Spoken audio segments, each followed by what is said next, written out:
தேவனுக்கு மகிமை உண்டாதாக. ஹெர்போக்கே உணர்த்தந்து மருத்துவர்.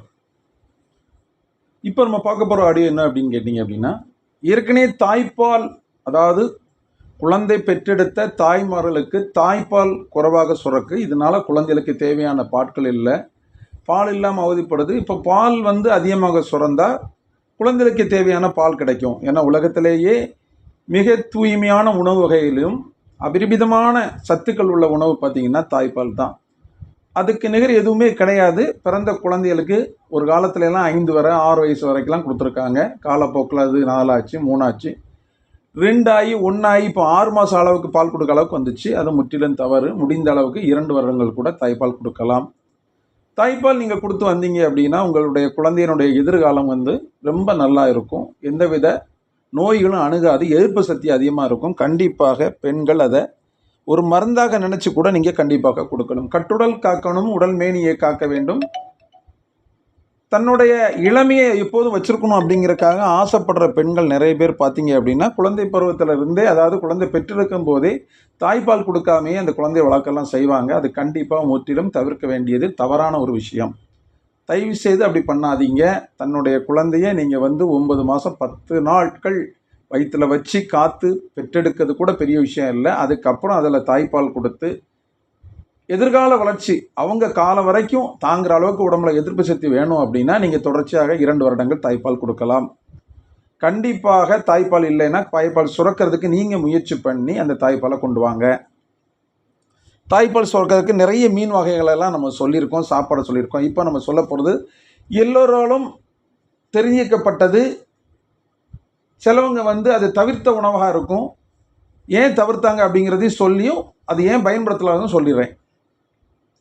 சக்கரவாதி உள்ளவங்க பெரும்பாலும் பார்த்திங்கன்னா கிழங்கு வகையில் தவிர்ப்பாங்க. அதில் ஒன்று உருளைக்கிழங்கு.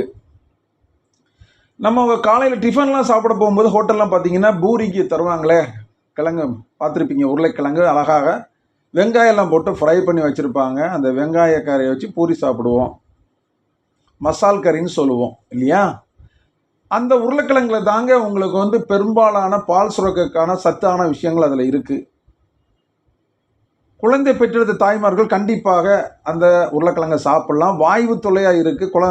உருளைக்கிழங்கு அல்ல, எந்த கிழங்கு சாப்பிட்டாலும் வாய்வு தொல்லையாக இருக்கும். அதனால் அந்த கிழங்கை நம்ம ஒதுக்குறோம் அப்படின்னு சொல்லிட்டு சாம்பாரில் போட்டிருந்தா கூட, இல்லை உருளைக்கிழங்கு ஃப்ரை பண்ணியிருந்தா கூட அதை தவிர்த்துட்டு வேறு சாப்பிட்ற பெண்கள் இருக்காங்க, ஆண்கள் இருக்காங்க. ஆனால் எளிய முறையில் வைக்கப்பட்ட ஈஸியான ஒரு கறி உருளைக்கிழங்கு கறி தான்.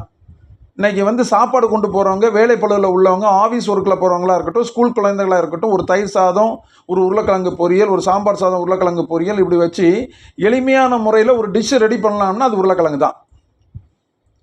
அதை நிறைய பேர் தவிர்க்கிறாங்க. கண்டிப்பாக தவிர்க்காதீங்க. அதில் எந்தவித கேஸ் ட்ரபிள் இருக்குது அப்படின்னு நினைக்காதீங்க. நம்ம வச்சு சாப்பிட்றதுல தான் இருக்குது.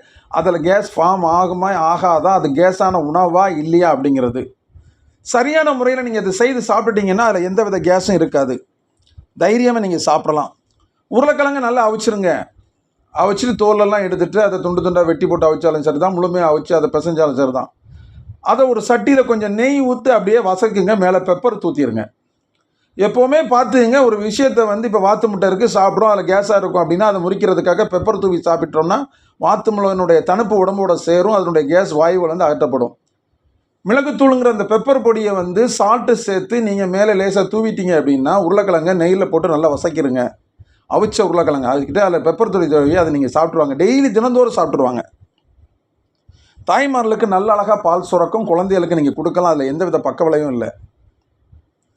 ஏற்கனவே பால் சுறா மீன் வகையில் நம்ம சொல்லியிருக்கோம், வேறு கீரை வகைகள் சொல்லியிருக்கோம், முருங்கைக்கீரை சொல்லியிருக்கோம். பால் சுரக்க நிறைய விஷயங்கள் சொன்னால் கூட எளிதில் சீக்கிரம் நமக்கு பால் சுரக்கும் அப்படின்னா கண்டிப்பாக நீங்கள் இந்த உருளைக்கிழங்கை பயன்படுத்தலாம். இது வரைக்கும் சமைச்சு சாப்பிடாதவங்க இது ஒரு டிஷ்ஷாக நினச்சி ஈவினிங் நேரங்களையோ மார்னிங் நேரங்கள்லையோ பூரிக்கு மட்டுமல்லாமல் சாதாரண நேரங்களில் இந்த உருளைக்கிழங்கை அவிச்சு மிளகுத்தூள் தூவி அதை நெய்யில் வசக்கி எடுத்து நீங்கள் சாப்பிட்ருவாங்க. ஒரு டிஷ்ஷாக கூட வச்சுங்க சாப்பாட்டுக்கு. டெய்லி ஒரு 1/4 கிலோ சாப்பிட்லாம், தாராளமாக சாப்பிட்லாம், தப்பே கிடையாது. 2 உருளைக்கிழங்கே 1/4 கிலோ வந்துடும். தாய்மார்களுக்கு அதிகமாக பால் சுரக்கும். உன்னுடைய குழந்தைகளுடைய எதிர்காலங்கள் காக்கப்படும். தேவையான விட்டமின்கள் கிடைக்கும்.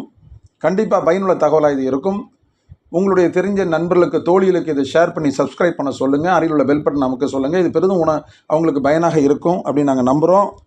மேலும் நல்ல ஒரு ஆடியோவில் சந்திப்போம். நன்றி, வணக்கம்.